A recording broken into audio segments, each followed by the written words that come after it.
મિત્રો, સાસુ વહુ સાથે બની ગયેલી આ એક સત્ય ઘટના છે, તો થોડો સમય કાઢીને કહાનીને અંત સુધી જરૂરથી સાંભળજો. મનીષાબેન એક જોઈન્ટ ફેમિલીમાં રહેતા હતા. તેમના ઘરમાં મનીષાબેન, તેના પતિ, તેનો દીકરો, વહુ અને તેના જેઠ જેઠાણી અને તેનો દીકરો વહુ રહેતા હતા. રેખાબેન અને મનીષાબેનના પતિઓને ઘરના કામકાજમાં વધારે મતલબ નહોતો રહેતો. તેઓ બંને ભાઈઓ હંમેશા પોતાના કામકાજથી ઘરની બહાર વધારે રહેતા હતા. રેખાબેન ઘરના વડીલ હતા, એટલે બધા સગા વહાલામાં તેને જવાનું રહેતું હતું. તેને બધાની સાથે બેસવા ઉઠવાનું હતું. એમ કહીએ તો પણ ચાલે કે આખા ઘરનો વ્યવહાર રેખાબેન જ સંભાળતા હતા. અને મનીષાબેન નાના હતા, એટલે તેમને હંમેશા ઘર સંભાળવાનું રહેતું હતું. જ્યાં સુધી રેખાની વહુ કોમલ અને મનીષાબેનની વહુ રીમા નહોતી આવી, ત્યાં સુધી તો મનીષાબેનની ઉપર આખા ઘરની જવાબદારી હતી. રેખાબેન ઘરના વડીલ હતા, એટલે તેઓ ઘરના કામકાજને હાથ પણ નહોતા લગાડતા.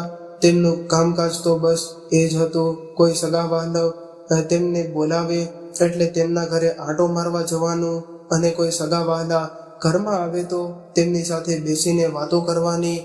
તેઓ તો આ કામકાજ વધારે કરતા હતા. તેમની વાતો પણ એની આજુબાજુમાં જ ભરતી હતી. તેઓ જ્યારે પણ આડોશી પાડોશીઓની મહિલાઓને મળતા, ત્યારે પોતાના વિશે વખાણ કરવાથી થાકતા નહોતા. તેઓ તો પોતાના વખાણ કરવામાં જ રહેતા હતા. શું જણાવો મોટા બેન, ઘરની બધી જવાબદારી મારા ઉપર આવી ગઈ છે. આખા ઘર પરિવારે ભેગા મળીને બધું મારે ઉપર નાખી દીધું છે. નાની વહુ તો રસોઈ બનાવીને આખો દિવસ આરામ કરતી રહે છે, અને મારા ઉપર તો આખા ઘરની જવાબદારી આવી ગઈ છે.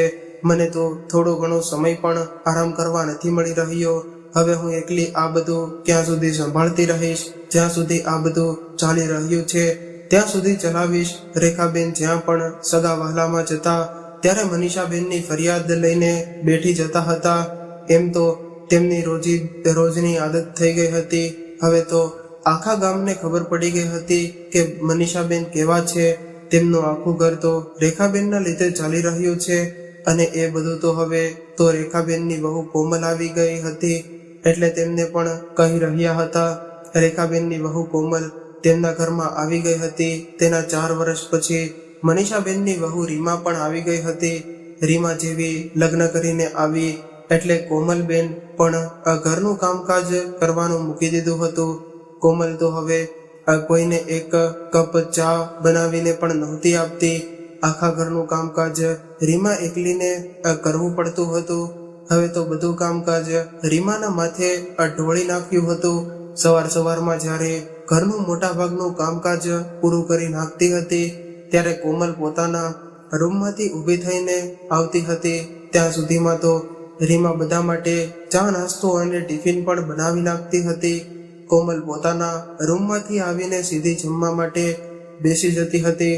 જો ક્યારેય કોમલ રસોડામાં થોડું ઘણું પણ કામકાજ કરતી, ત્યારે રેખાબેન તેને જોઈ લેતા, એટલે તેઓ તરત જ તેની વહુને કહી દેતા હતા કે અરે વહુ, તારે આ બધું કરવાની કોઈ જરૂર નથી.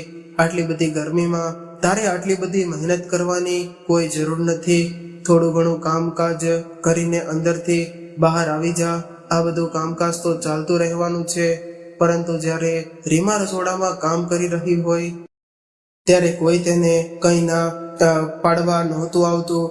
બધું કામકાજ બિચારી રીમાને એકલીને કરવું પડતું હતું.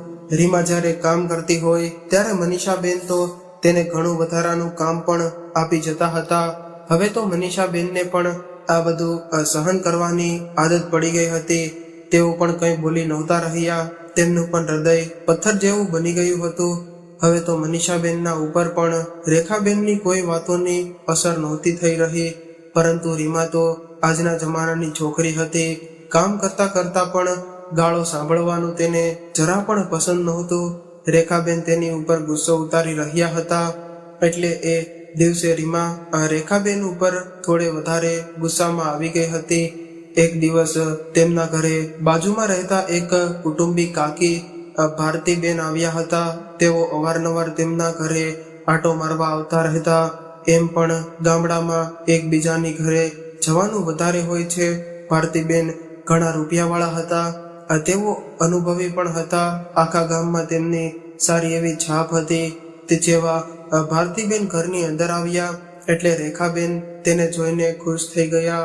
થોડી વારમાં જ તેઓ કાકીજીને કહેવા લાગ્યા કે મોટા બેન, તમે થોડી વાર બેસો, હું જરા વહુને ચા માટે બનાવવાનું કહીને આવું છું. ત્યારે ભારતીબેને કહ્યું કે રેખાબેન, એ બધું રહેવા દો.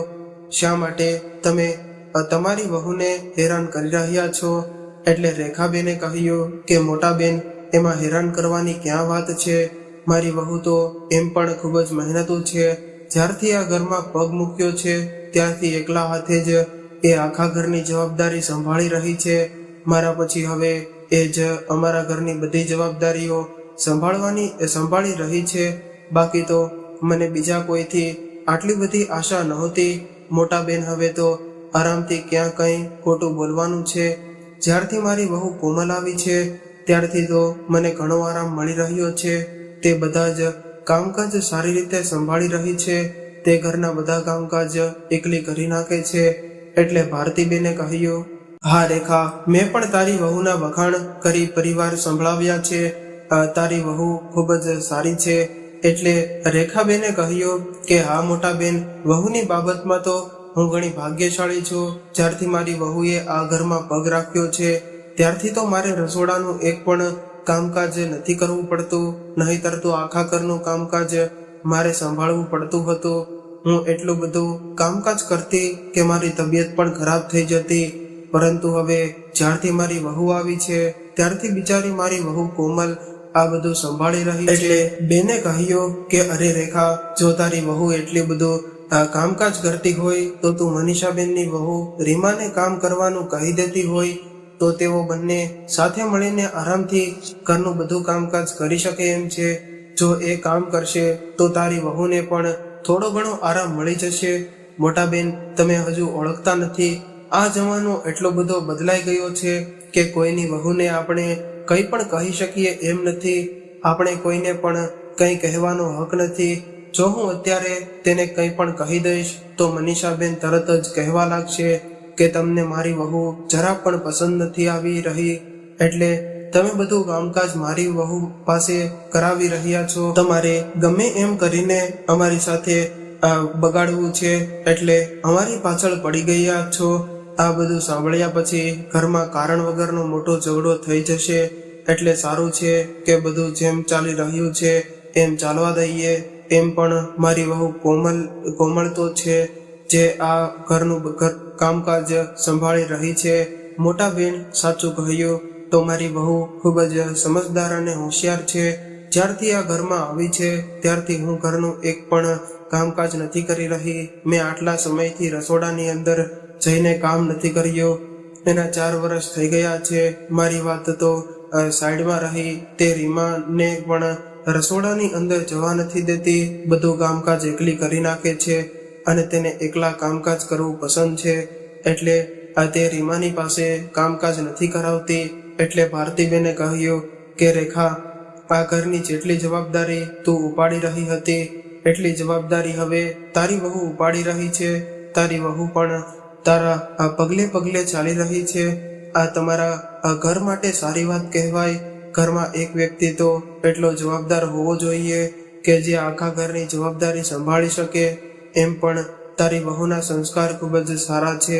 હવે ધીમે ધીમે તું એવી કોશિશ કર કે રીમા પણ તારી વહુની જેમ તેના રંગમાં રંગાઈ જાય.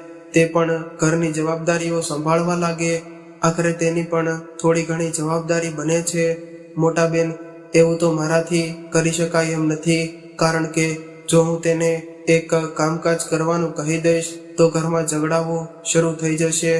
એટલા માટે જ તો હું બધું સહન કરી રહી છું, જેથી કરીને સમાજને હસવાનો મોકો ન મળે.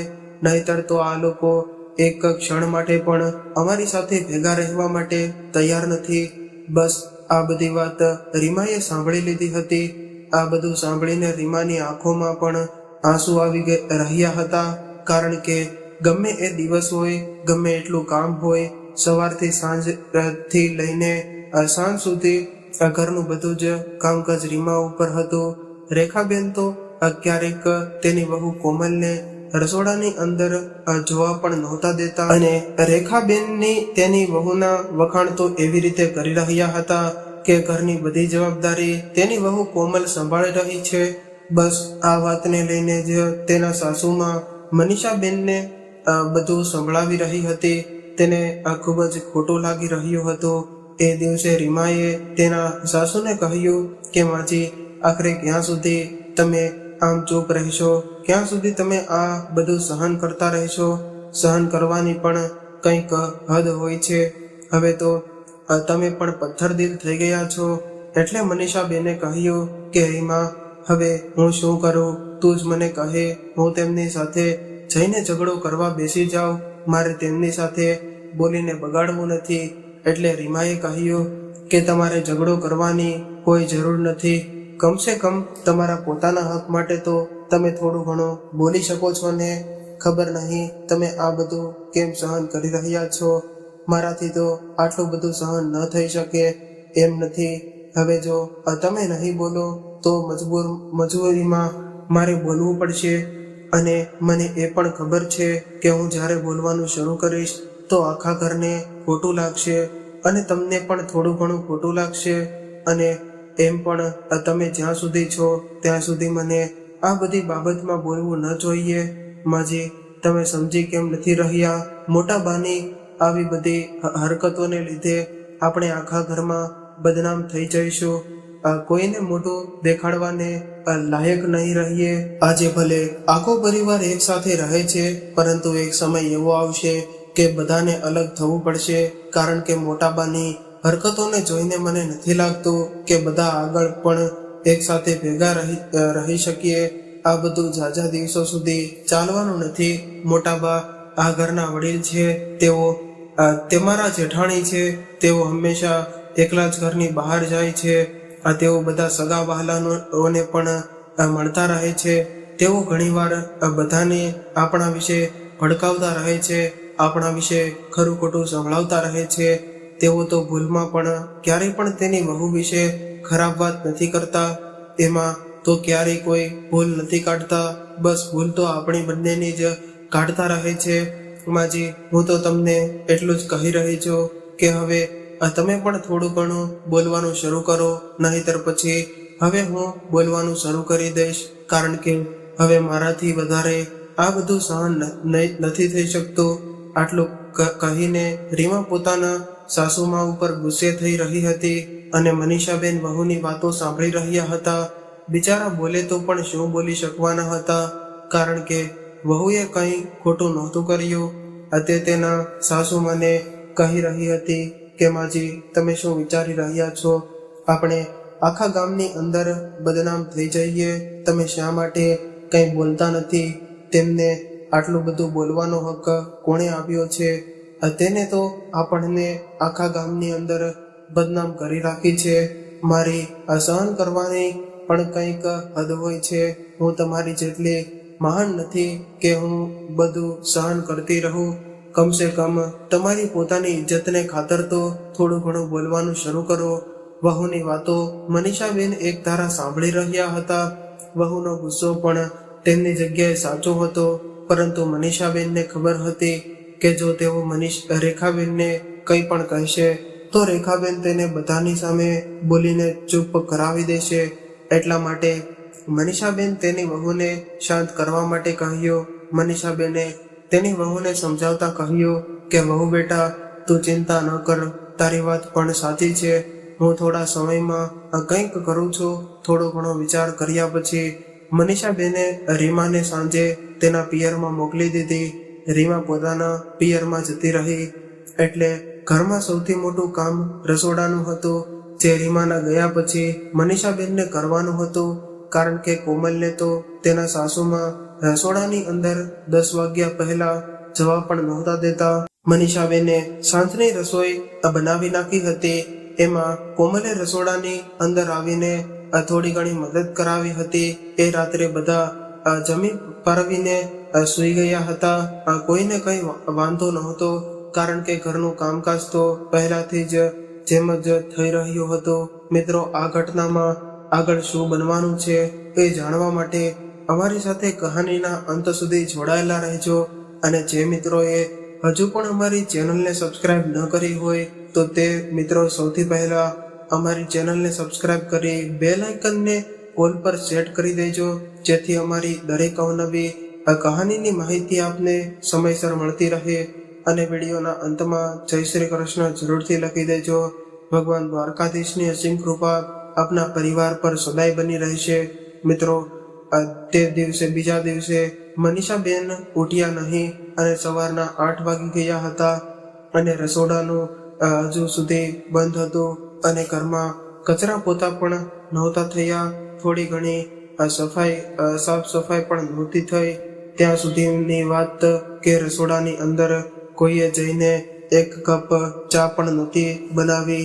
દરરોજ જ્યારે ઘરમાં 8 વાગે ત્યાં સુધીમાં તો રીમા ચા બનાવીને ઘરનું મોટા ભાગનું કામકાજ પૂરું કરી નાખતી હતી. પરંતુ આજે તો રીમા ઘરમાં હતી જ નહીં અને આજે મનીષાબેનની તબિયત ખરાબ હતી. એટલે ચા કોણ બનાવવાનું હતું, કદાચ પોતા કોણ મારવાનું હતું. આખા ઘરમાં છન્નાટો છવાઈ ગયો હતો. જ્યારે રેખાબેન પોતાના રૂમની અંદરથી બહાર આવ્યા તો તેણે જોયું કે રસોડાનો દરવાજો પણ હજુ સુધી બંધ હતો અને બહાર કોઈ પણ નહોતું. રેખાબેન ગુસ્સામાં આવીને તરત જ મનીષાબેનના રૂમની અંદર જતા રહ્યા અને ગુસ્સામાં જ ચિલ્લાઈને કહેવા લાગ્યા કે મનીષા, આ કઈ સુવાનો સમય છે? સવારના 8 વાગી ગયા છે. તને આ થવાની ખબર નથી પડતી? તને પહેલાથી જ ખબર છે કે તારી વહુ રીમા ઘરે નથી, તો તેના સિવાય રસોડાનું કોણ કોઈ કામકાજ નહીં કરે અને આખા ઘરનું કામકાજ કોઈ નથી કરવાનું. તને ખબર જ છે કે તારી વહુ ના હોય ત્યારે તારે બધું ઘરનું કામકાજ કરવું પડે છે. તો પછી તું જ હજુ સુધી કેમ આમ આરામ કરી રહી છો? એટલે મનીષાબેને કહ્યું કે દીદી, મારી તબિયત સારી નથી. મને આખી રાત તાવ આવી રહ્યો હતો. મારાથી ઊભું થવાય એમ નથી. આ સાંભળીને રેખાબેન ગુસ્સો આવી ગયો. એટલે રેખાબેને ગુસ્સામાં જ કહ્યું કે વહુને તો પિયરમાં મળવા માટે મોકલી દીધી. હવે પોતે બીમારીનું બહાનું બનાવીને આરામ કરવા લાગી ગયા છે. મેડમને તો મહારાણી બનીને જલસા કરવા છે. હવે તો મારે આ બધું કામકાજ કરવું પડશે. નાસ્તો બનશે તો બધા નાસ્તો કરશે ને બાકી તો બધાને ભૂખ્યા રહેવું પડશે. મહારાણી, હવે તમે આરામથી સૂતા રહો. તમારે કંઈ પણ કામકાજ કરવાની જરૂર નથી. હું ઘરનું બધું કામકાજ કરી નાખીશ. એમ પણ અમે તો અહીંયા ઘરના વડીલ છીએ, તો પણ નોકરાણી બનીને રહી ગયા છીએ. તમારે સાસુ વહુને તો મોજ મજા કરવી છે. રેખાબેન પોતાનો પગ પછાડીને ગુસ્સામાં જ રસોડામાં જતા રહ્યા. આજે રેખાબેનને ખૂબ જ ગુસ્સો આવી રહ્યો હતો. તેઓ બબડતા વાસણોને પછાડી રહ્યા હતા અને નાસ્તો બનાવવાની તૈયારી કરવા લાગ્યા. મનીષાબેનની તબિયત સારી નહોતી એટલે તેમણે બાજુમાં રહેલા ભારતીબેનને ફોન કરીને કહ્યું કે કાકી, તમારી પાસે તાવની દવા હતી એ મને આપો ને, કારણ કે મને આજે રાત્રે ખૂબ જ વધારે તાવ આવી રહ્યો હતો. એટલે ભારતીબેને તરત જ મનીષાબેનને કહ્યું કે મનીષા, તું જરા પણ ચિંતા ન કરતી. હું દવા લઈને હમણાં જ તારી પાસે આવું છું. 15 મિનિટમાં તો ભારતીબેન પણ તેમના ઘરે આવી ગયા. તેમણે જેવો ઘરની અંદર પગ રાખ્યો હતો ત્યારે જ ઘરમાં રેખાબેન જોર જોરથી વાસણો પછાડીને ગુસ્સો કરીને ચિલ્લાઈ રહ્યા હતા. રેખાબેનનો અવાજ સાંભળીને ભારતીબેન દરવાજામાં જ ઊભા રહી ગયા. મનીષાને ખબર પડી ગઈ કે કાકી ઘરની અંદર આવી ગયા. એટલે તેમણે ઈશારો કરીને ભારતીબેનને ચૂપ રહેવાનું કહી દીધું. તેઓ મનીષાબેનની રૂમની અંદર જતા રહ્યા. રેખાબેનને તો ખબર નહોતી કે ઘરમાં કોઈ આવી ગયું છે. તેઓ તો બસ એક ધારા જોર જોરથી ગુસ્સામાં મનીષાબેન ઉપર રાડો પાડી રહ્યા હતા. વહુને તો પોતાના પિયરમાં મળવા માટે મોકલી દીધી. ખબર હતી કે તબિયત સારી નથી, તો પછી વહુને મળવા માટે મોકલાવાની ક્યાં જરૂર હતી? જાણી જોઈને મોકલી દીધી છે અને હવે પોતે બીમાર થઈને બેસી ગઈ છે. તો એવું લાગતું હશે ને કે ઘરમાં જેઠાણી અને તેની વહુ છે, બધા ઘરના કામકાજ કરીને રસોઈ પણ બનાવી નાખશે અને આખા ઘરને જમવાનું આપી દેશે. અમે તો સાસુ વહુના નોકર બનીને રહી ગયા છીએ. બંનેને શરમ પણ નથી આવી રહી. હવે તો મહારાણી બીમારીનું બહાનું કરી રહ્યા છે, એટલે અઠવાડિયા સુધી પથારીમાંથી ઊભી નથી થાય અને એક અઠવાડિયા સુધી તો વહુ પણ તેમના પિયરમાંથી નથી આવી. એમ તેમને બંનેને તો મજા છે. એક મહારાણી પિયરમાં જતા રહ્યા અને બીજી મહારાણી બીમાર થઈને આરામ કરવા લાગી ગયા. હવે તો અમે સાસુ વહુ તો નોકરાણી બનીને આખા ઘરનું કામકાજ કરતી રહીશું. રેખાબેનનો અવાજ ભારતીબેન પર સાંભળી રહ્યા હતા અને ભારતીબેને આ પહેલા ત્યારે પણ રેખાબેનનું આવું રૂપ નહોતું જોયું. તેઓ હેરાનીથી મનીષાબેનને પૂછવા લાગ્યા કે મનીષા, આ રેખા આટલા બધા ગુસ્સામાં કેમ છે? તે આટલું બધું ગળું ફાડી પાડીને કેમ ચિલ્લાઈ રહી છે? તારી વહુ પોતાના પિયરમાં ગઈ છે. એટલે મનીષાબેને કહ્યું કે આ મોટા બેન, તમે હવે આ બધું તમારી આંખોથી જોઈ લ્યો કે મારી વહુના પિતાજીની તબિયત સારી નહોતી. એટલે કાલે અચાનક જ તેના પિયરમાંથી ફોન આવ્યો હતો. એટલે તે પોતાના પિયરમાં મળવા માટે જતી રહી છે અને મારી હાલત પણ તમારી આંખોની સામે છે. હવે મારી વહુ રીમા આ ઘરમાં નથી અને હું પણ મારા કામ કરવાને લાયક નથી. તો હવે આ બધું ઘરનું કામકાજ કોણ કરશે? એટલે રેખાબેન આટલા બધા ગુસ્સે થઈ રહ્યા છે કારણ કે તેમને આ બધું ઘરનું કામકાજ કરવું પડી રહ્યું છે. જ્યાં સુધી તેઓ આરામ કરતા નહીં જાય ત્યાં સુધી તેઓ મને આવું બધું સંભળાવતા રહેશે. આવું બધું તો રોજનું છે. હવે તો જ્યાં સુધી મારી વહુ આ ઘરમાં નહીં આવે ત્યાં સુધી રોજે આવું રહેશે. તેઓ કોઈ પણ વાત સમજવાની કોશિશ નહીં કરે. મોટા બેન, આ કંઈ નવું નથી. જ્યાં પણ રીમા પોતાના પિયરમાં જાય છે ત્યારે તેમનું બોલવાનું શરૂ થઈ જાય છે. આવું તો મારી સાથે દર વખતે થઈ રહ્યું છે.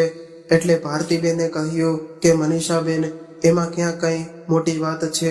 એમ પણ તેમની વહુ કોમલ તો આ ઘરમાં છે ને, તો એ તેના પિયર મળવા માટે નહીં ગઈ ને તે પણ રસોઈ બનાવી શકે એમ છે. તે કેમ ક્યાં નજર નથી આવી રહી? એટલે મનીષાબેને કહ્યું કે મોટા બેન, તમને દીદી જેટલું જણાવી રહ્યા છે ને એટલું જ તમે સમજી રહ્યા છો, પરંતુ તમે આજે તમારી આંખોથી જોઈ લેજો અને તમારા કાનથી સાંભળી લેજો. તેની વહુ આ ઘરનું કેટલું કામકાજ કરી રહી છે. તેમની વહુ કોમલને તો એટલી ચડાવીને રાખી છે કે એ 10 વાગ્યા પહેલા પોતાના રૂમની અંદરથી બહાર નહીં નીકળે. અને આ બધું આજનું નહીં, જ્યારથી મારી વહુ રીમા આ ઘરમાં આવી છે ત્યારથી આવું ચાલતું આવે છે. જ્યારે રીમા આ ઘરનું કામકાજ કરીને નવરી થઈ જાય છે ત્યારે તેમની વહુ કોમલ પોતાના રૂમની અંદરથી બહાર નીકળે છે અને બધાને જમવાનું પીરસીને પોતાની નામના મેળવે છે. રેખાબેન તો તેમની વહુને પોતાના માથે ચડાવીને રાખી છે.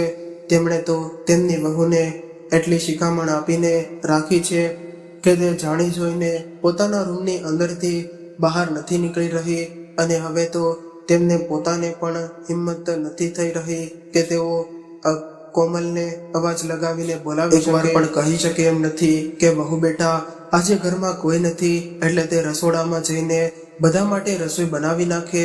કારણ કે હવે તો તેની વહુ કોમલ પણ તેની એક પણ વાત સાંભળે એમ નથી. એટલા માટે તેઓ જાતે જ જમવાનું બનાવશે અને ઘરનું બધું કામકાજ પણ તેઓ જાતે જ કરી લેશે. પરંતુ તેઓ કોમલને એકવાર પણ અવાજ નહીં લગાવે. જો તમારી પાસે વધારે સમય હોય તો તમે થોડીવાર માટે હજુ અહીંયા બેસો અને બધું તમારી આંખોથી જોઈ લ્યો. રેખાબેન એકવાર પણ તેમની વહુને કોમલને જમવાનું બનાવવા માટે, તેની વહુ કોમલ તો પોતાના રૂમની અંદર આરામ કરી રહી હશે, તે જાગી ગઈ હશે તો પણ ફોન જોઈ રહી હશે, પરંતુ એકવાર પણ રૂમની અંદરથી બહાર નહીં આવે. કારણ કે તેને ઘરના કામકાજથી કોઈ મતલબ નથી હોતો. ઘરમાં શું થઈ રહ્યું છે તેનાથી કોમલને કોઈ ફરક નથી પડી રહ્યો. પરંતુ રેખા બેન તેની વહુના વખાણ તો એટલા બધા કરી રહ્યા છે કે જાણે આ ઘરનું કામકાજ તેની બહુ સંભાળી રહી છે. તમને પણ ખબર છે કે તેઓ આખા ગામને કહેતા ફરે છે કે આખું ઘર તે અને તેની વહુ બંને સંભાળે છે. અમે સાસુ વહુ તો આખો દિવસ આરામ કરતા હોઈએ છીએ, પરંતુ હકીકત કંઈક અલગ છે જે તમે જોઈ શકો છો. હવે તો તેના ઘરની બધી હકીકત ભારતીબેનની સામે આવી ગઈ હતી. તેઓ આ બધું સાંભળીને હેરાન રહી ગયા હતા. ભારતીબેન તો હજુ મનીષાની વાતો સાંભળી રહ્યા હતા. એટલી વારમાં તો રેખાબેન ગુસ્સામાં રાડો પાડતા પાડતા મનીષાના રૂમની અંદર આવી જાય છે. અરે મહારાણી, ચા ખાંડ ક્યાં ડબ્બામાં રાખ્યા છે? ક્યાંય નથી મળી રહ્યા. હવે મને એ જણાવી દો કે મહારાણી, તમે સૂતા સૂતા એટલું પણ કહી શકો એમ નથી. આટલું કહેતા કહેતા રેખાબેન જેવા રૂમની અંદર આવ્યા તો સામે કાકીને જોઈને સ્તબ્ધ રહી ગયા. તેઓ કાકીને જોઈને હેરાન હતા. તેમને પોતાની આંખો ઉપર વિશ્વાસ નહોતો થઈ રહ્યો કે કાકી તેમની સામે બેસેલા છે. રેખાબેન તરત જ પોતાના ચહેરાના હાવભાવ બદલીને મુસ્કુરાઈને ખૂબ જ પ્રેમથી કહેવા લાગ્યા કે અરે મોટા બેન, તમે ક્યારે આવી ગયા? તમે આવ્યા એ તો મને ખબર જ ન રહી. રેખાબેનની વાત સાંભળીને ભારતીબેન પણ હેરાન હતા. તેમણે પણ પોતાની આંખો ઉપર વિશ્વાસ નહોતો થઈ રહ્યો. આ રેખાના આટલા બધા ભયાનક બે રૂપ પણ કોઈ શક હોઈ શકે છે. પછી ભારતીબેને કહ્યું કે રેખા, હું તો હમણાં જ આવી છું. જ્યારે તો ગુસ્સામાં મનીષાને ગાળો આપી રહી હતી ત્યારે તું તેની વહુ રીમાને ગાળો આપી રહી હતી અને ગુસ્સામાં જ વાંછડો પછાડી રહી હતી. આટલું સાંભળતાની સાથે જ રેખાબેન શરમના માર્યા પોતાની નજર નીચે ઢાળી દીધી. તેઓ વાતને બદલતા કહેવા લાગ્યા કે મોટા બેન, હવે હું શું કરું? તમે જ મને જણાવો. આખા ઘરને સંભાળું કે પછી બહારનું પણ સંભાળું? મારા ઉપર કેટલી જવાબદારીઓ છે. હું કેટલી જવાબદારી સંભાળી શકું? બધાનું જમવાનું બનાવવાનું મારા ઉપર છે. ઘરની બધી જવાબદારીઓ પણ મારા ઉપર છે. તો માણસ આવા સમયમાં આટલું ન બોલે તો શું કહે? 8:30 વાગવા આવ્યા છે અને મને હજુ સુધી એક કપ ચા પણ નથી મળી. એટલે ભારતીબેને કહ્યું કે કેમ રેખા, શું થયું? કેમ તને હજુ સુધી ચા નથી મળી? એટલે રેખાબેને કહ્યું કે મોટા બેન, રીમા તો તેના પિયરમાં મળવા માટે ગઈ છે. એટલે ભારતીબેને કહ્યું કે રેખા, રીમા પોતાના પિયરમાં ગઈ છે એમાં શું વાંધો છે? તારી વહુ કોમલ તો ઘરમાં છે ને? તે ક્યાંય નજર નથી આવી રહી ને? તે ક્યાં જતી રહી છે? કોમલની પણ જવાબદારી છે કે જ્યારે માં ઘરમાં ન હોય ત્યારે તે ચા નાસ્તો બનાવી નાખે, બધા માટે જમવાનું બનાવી નાખે. એમાં તારે અત્યારે રસોડાની અંદર જવાની ક્યાં જરૂર હતી? અને એમ પણ તું જ મને કહેતી હતી ને કે તારી વહુ કોમલ આખા ઘરનું બધું કામકાજ કરી રહી છે, બધું કામકાજ એ જ સંભાળે છે. તો પછી આજે શું થયું? એટલે રેખાબેને કહ્યું કે હા મોટા બેન, એમ તો મારી વહુ કોમલ બધું કામકાજ સંભાળે છે, પરંતુ તે બિચારી આજે પોતાના કામોમાં વ્યસ્ત છે. એટલે ભારતીબેને કહ્યું કે અરે રેખાબેન, સવારમાં એવું કયું કામકાજ છે કે જ્યાં ચા પાણી નાસ્તો પણ નથી બનાવી શકતી? મને તો એટલી ખબર પડે છે કે સવારમાં એક મહિલાને સૌથી પહેલા રસોડાનું કામ વધારે જરૂરી હોય છે, પરંતુ ખબર નહીં તારી વહુ એવું કયું બીજું જરૂરી કામકાજ કરી રહી છે. એટલે રેખાબેને કહ્યું કે બધાના કપડાં ભેગા કરીને રાખ્યા હતા, એટલે તે બધાના કપડાં ધોઈ રહી છે. એટલે ભારતીબેને કહ્યું કે રેખા, કપડાં ધોવાનું એટલું બધું જરૂરી નથી. કપડાં તો બપોરના સમયે પણ ધોઈ શકાય છે. જેથી વધારે તો સવારનો નાસ્તો બનાવવાનો હોય છે. એટલે રેખાબેને કહ્યું કે મોટા બેન, એવું કંઈ નથી. 3-4 દિવસથી કપડાં ભેગા થયેલા પડ્યા હતા. એટલે હું વિચારી રહી હતી કે એ બિચારી એટલું બધું કામકાજ કરીને થાકી જશે, એટલે હું તેની થોડી ઘણી મદદ કરાવી દઉં. એટલી વારમાં તો મનીષાબેન વચ્ચે જ બોલી ઉઠ્યા કે દીદી, હવે તમે જૂઠું બોલવાનું બંધ કરો તો સારું કહેવાય. મનીષા, હવે તું ચૂપ રહે. એમ પણ તું બીમાર છે, તું તો આરામ કરી રહી હતી ને? એટલે મનીષાબેને કહ્યું કે દીદી, આજ સુધી તો હું સૂઈ રહી હતી, અત્યાર સુધીમાં હજુ હું આજે જાગી છું. આટલા વર્ષો સુધી તો હું આરામ જ કરતી હતી. અને દીદી, મને એક વાત સમજવાનો, તમારી વહુ કોમલ તેના કપડાં ધોઈ રહી છે એટલે મનીષાબેને કહ્યું કે મોટા બેન, તમે બહાર ચાલો, હું તમને તેના રૂમની અંદર લઈને જાઉં છું. તે પોતાના રૂમની અંદર આરામથી મોબાઈલમાં જોઈ રહી હશે અને નહીંતર તો તે આરામ કરી રહી હશે. આજ સુધીમાં તેમની વહુ ક્યારેય પણ 10 વાગ્યા પહેલા પોતાના રૂમની અંદરથી બહાર નથી નીકળતી. જ્યાં સુધી મારી વહુ આખા ઘરનું કામકાજ પૂરું ન કરી નાખે ત્યાં સુધી તે પોતાના રૂમની અંદર જ રહેશે. અને મોટા બેન, આ કંઈ આજ એક દિવસનું નથી, આ તો અમારા માટે દરરોજનું થઈ ગયું. જમવાનું બનાવવાના સમયે તો સાસુ વહુ રસોડામાં ડોકિયું કાઢવા પણ નથી આવતા, તો પણ દીદી ક્યારેય તેની વહુને મદદ કરવામાં માટેનું નથી કહેતા. આજે તો મારી વહુ રીમા નથી એટલે કમસે કમ આજના દિવસે તો તેને ઘર સંભાળવું જોઈએ ને. પરંતુ આજે પણ દીદીની હિંમત નથી થઈ રહી કે તેઓ તેની વહુને કંઈ કહી શકે. તેઓ હંમેશા સમાજમાં અમારી ફરિયાદ કરતા રહે છે અને વખાણ તેમની વહુના કરતા રહે છે, તો પણ અમને કંઈ વાંધો નથી. બાકી હવે તો તમારી સામે બધી હકીકત આવી ગઈ છે ને મોટા બેન. અત્યાર સુધી તો આ બધી વાત મારા ઉપર હતી, ત્યાં સુધી તો હું સહન કરી શકું છું. મેં ક્યારેય પણ સામે કંઈ પણ નથી કહ્યું, પરંતુ હવે તો તે મારી વહુ સાથે પણ આવું બધું કરી રહ્યા છે. એ મારી સહનશક્તિની બહાર વાત છે, કારણ કે મારી વહુ બિચારી સવારથી લઈને સાંજ સુધી એકલી કામકાજ કરતી રહે છે અને તો પણ તમે તેની ફરિયાદ કરતા રહો છો. આજે જ્યારે એ એક દિવસ આ ઘરમાં નથી ત્યાં જ તમને સમજાઈ ગયું છે, પરંતુ તો પણ તમે સમજવા તૈયાર નથી. આજે પણ તમે ઘરની બહાર જઈને તમારી વહુના વખાણ કરશો અને મારી વહુ રીમાની ફરિયાદ. મારે તો બસ કાકીને આ બધી હકીકત જણાવવી હતી. બસ હવે મને કોઈ ફરક નથી પડી રહ્યો કે તમે આખા ગામને અમારા વિશે કેટલી ફરિયાદ કરી રહ્યા છો. કાકીનું માન તો આખું ગામ રાખી રહ્યું છે. તેઓ તો ક્યારેય ખોટું નહીં બોલે. જો ક્યારેય ભૂલમાં પણ અમારી સામે વાત બહાર નીકળી ગઈ હોય તો કમસે કમ બાજુમાં બોલાવવા માટે કાકી તો ઊભા હશે. કાકી એક ધારા રેખાની સામે ગુસ્સામાં જોઈ રહ્યા હતા. આજે પહેલીવાર એવું થયું હતું કે મનીષાબેન ભારતીબેનને રેખાબેન વિશે તેમની સામે બધું કહી રહ્યા હતા.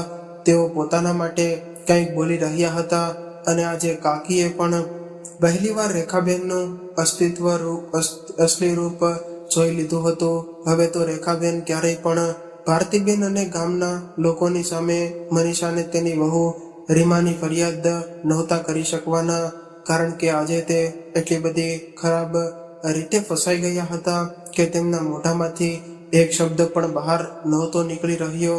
મને થોડું મોડું બોલાવવાનું શરૂ કર્યું, પરંતુ મનીષાબેને પોતાના હક માટે બોલવાનું તો શરૂ કર્યું હતું. રીમા જ્યારે પોતાના પિયરમાંથી પાછી આવી એટલે તરત જ મનીષાબેને નોખા થઈ જવાની વાત ઘરમાં મૂકી. જોકે બંને ભાઈઓ નોખા થવા માટે સહમત નહોતા, પરંતુ એકબીજાના ઘરમાં શાંતિ બની રહે તે માટે બંને ભાઈઓને અલગ થવા માટે સહમત થવું પડ્યું. હવે તો મનીષાબેન તેની વહુ રીમા સાથે ખૂબ જ ખુશ હતા, પરંતુ રેખાબેન તેમની વહુને એક પણ શબ્દ નહોતા કહી શકતા. કોમલ તેના ઘરનું ધાર્યું કરતી હતી અને તેના ઘરના એક પણ કામકાજને હાથ નહોતી લગાડતી. આખા ઘરનું કામકાજ રેખાબેનને કરવું પડતું હતું. આજે રેખાબેનને સમજાઈ રહ્યું હતું કે તેમણે જે કર્યું છે તે એમ જ તેમને ભોગવવું પડે છે. હવે તેમની પાસે બીજો કોઈ રસ્તો નહોતો. તેઓ ચૂપચાપ આખા ઘરનું કામકાજ કરી નાખતા હતા. મિત્રો, આ કહાની વિશે તમારો અભિપ્રાય અમને કોમેન્ટમાં જરૂરથી જણાવજો અને આપ કયા ગામ શહેરમાંથી અમારી કહાની નિહાળી રહ્યા છો તે પણ અમને કોમેન્ટમાં જરૂરથી જણાવજો. કહાની પસંદ આવી હોય તો વિડીયોને લાઈક કરી તમારા મિત્રો સગા સ્નેહી સાથે શેર જરૂરથી કરી દેજો. અને જે મિત્રોએ હજુ પણ અમારી ચેનલને સબસ્ક્રાઇબ ન કરી હોય તે મિત્રો સૌથી પહેલા અમારી ચેનલને સબસ્ક્રાઇબ કરી બેલ આઇકનને ઓલ પર સેટ કરી દેજો, જેથી અમારી દરેક નવી કહાનીની માહિતી આપને સમયસર મળતી રહે. ફરી મળીશું નવી એક હૃદયસ્પર્શી અને સત્ય ઘટના પર આધારિત કહાની સાથે. ખૂબ ખૂબ આભાર. જય શ્રી કૃષ્ણ.